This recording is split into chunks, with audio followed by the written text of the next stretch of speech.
Pancasila itu ada 5. Yang pertama bunyinya apa? Ketuhanan yang Maha Esa. Yang kedua, kemanusiaan yang adil dan beradab. Yang ketiga, persatuan Indonesia. Yang keempat, kerakyatan yang dipimpin oleh kebijaksanaan dalam permusyawaratan perwakilan.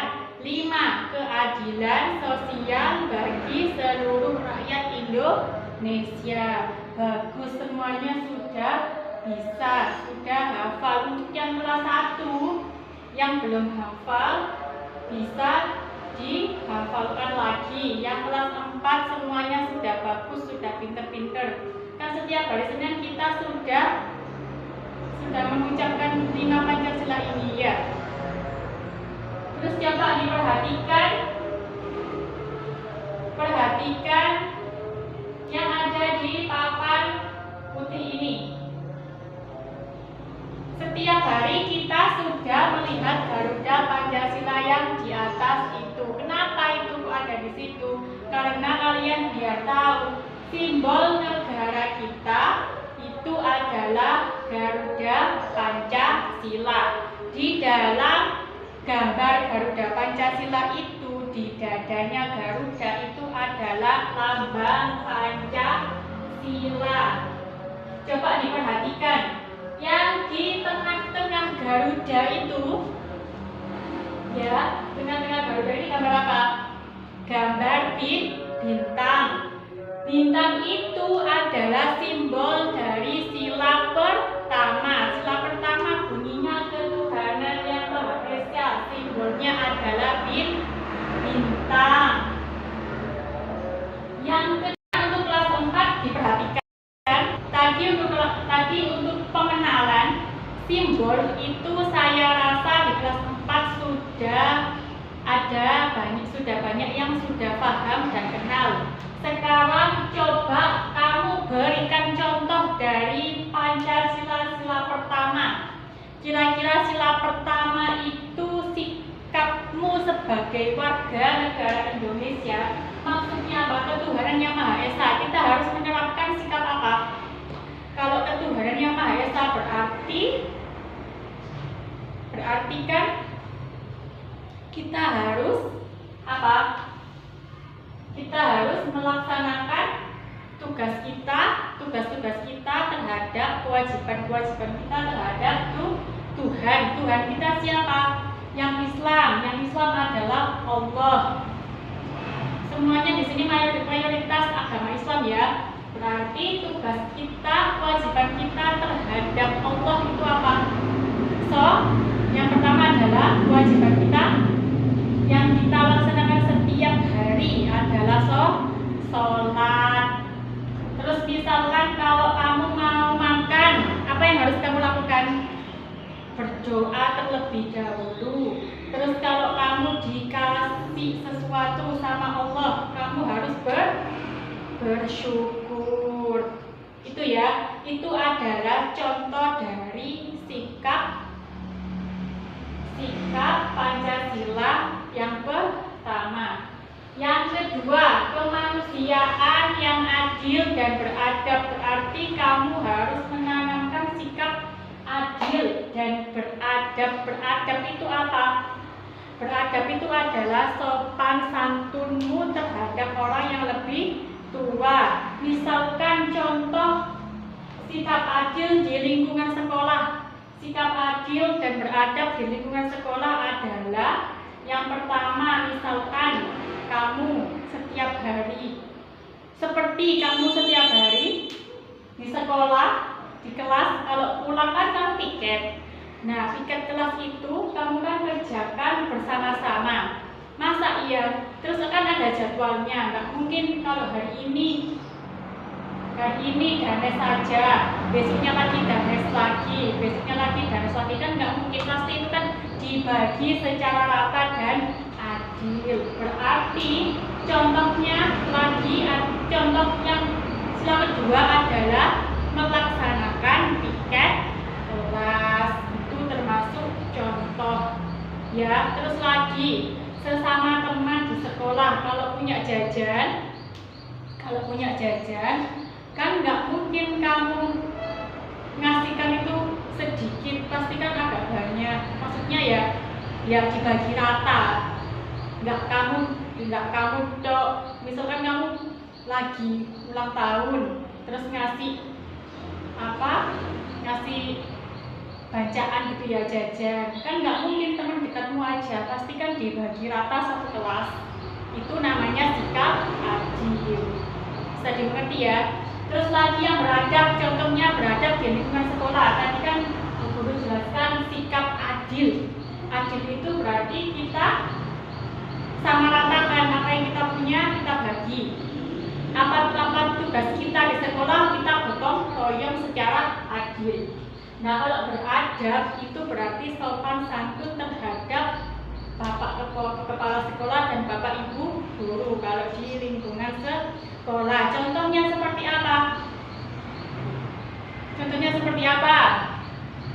Ya, kalau kita datang ke sekolah pastikan salim dulu sama bu guru sama pak guru. Nggak mungkin tiba-tiba langsung datang duduk gitu ya, salim dulu, wassalamualaikum bu, terus menggunakan bahasa yang sopan dan santun, nggak kayak bahasa yang asal, nggak boleh. Itu namanya contoh dari adab siswa terhadap guru, bapak dan ibu guru.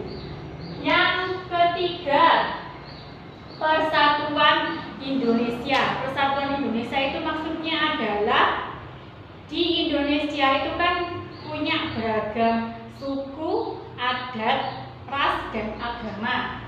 Ya, kalau misalkan di sekolah kita ada yang mempunyai agama berbeda, ada yang Islam, Kristen, ya, terus ada yang berkulit putih, berkulit hitam, ada yang dari misalkan temanmu itu dari kota jauh, dari Surabaya, terus kamu Pasuruan, kan nggak mungkin kamu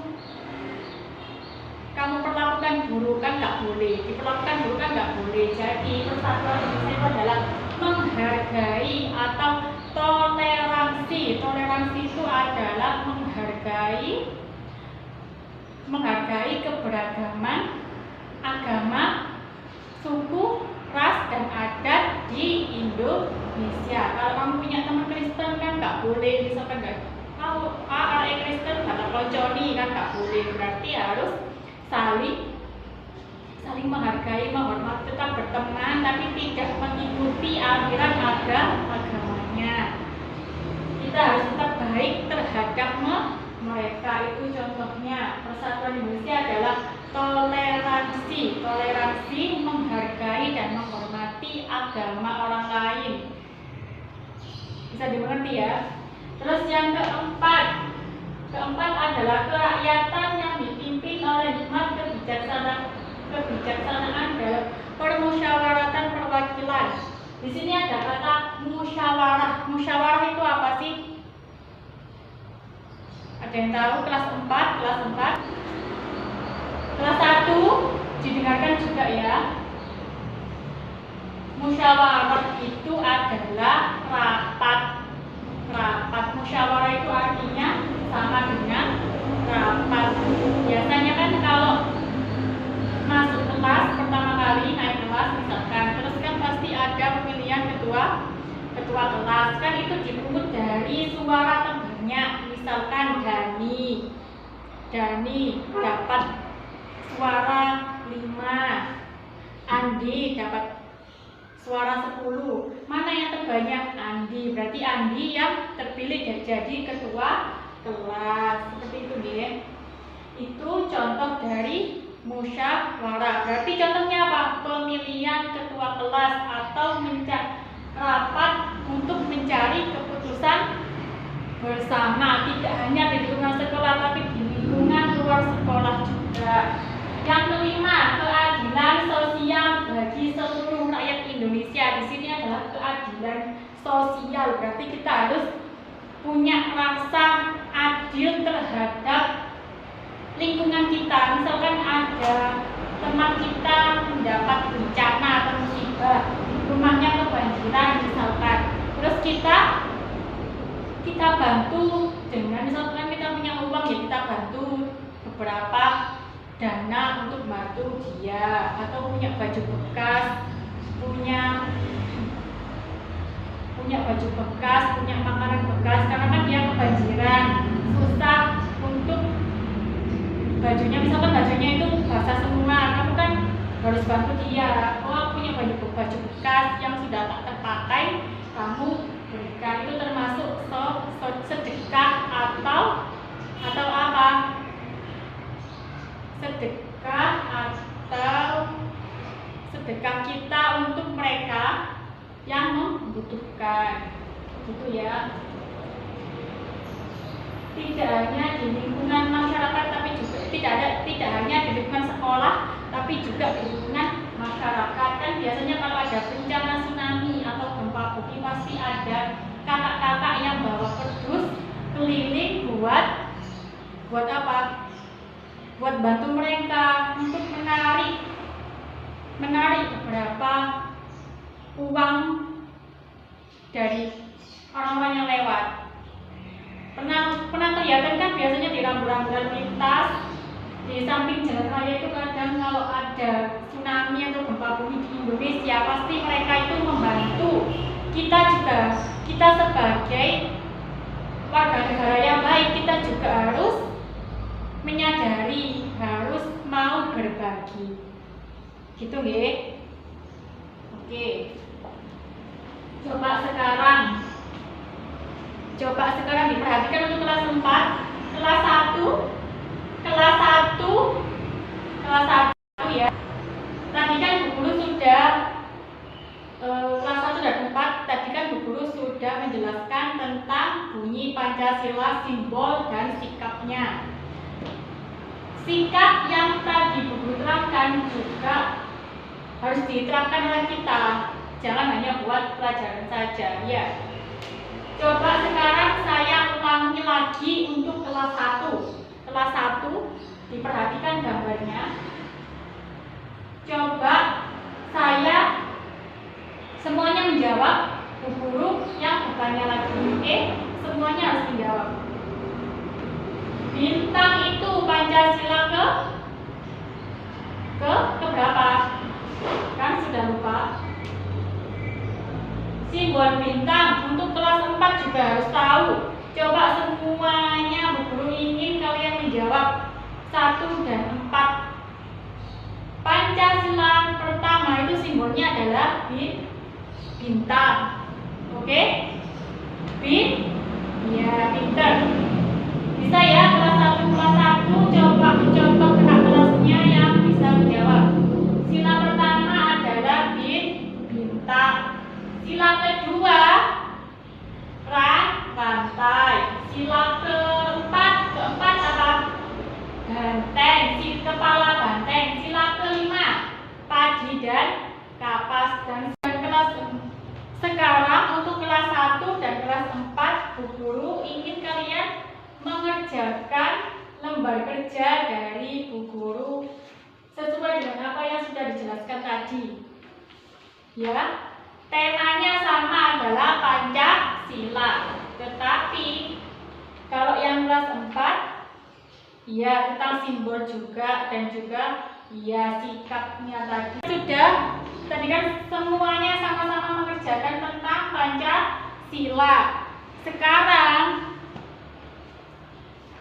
kita bahas bersama-sama. Sebelum Bu Guru mengakhiri pelajaran ini, Bu Guru ingin tahu seberapa paham kalian. Yang belum paham bisa tanya dulu sebelum diakhiri. Siapa yang belum paham?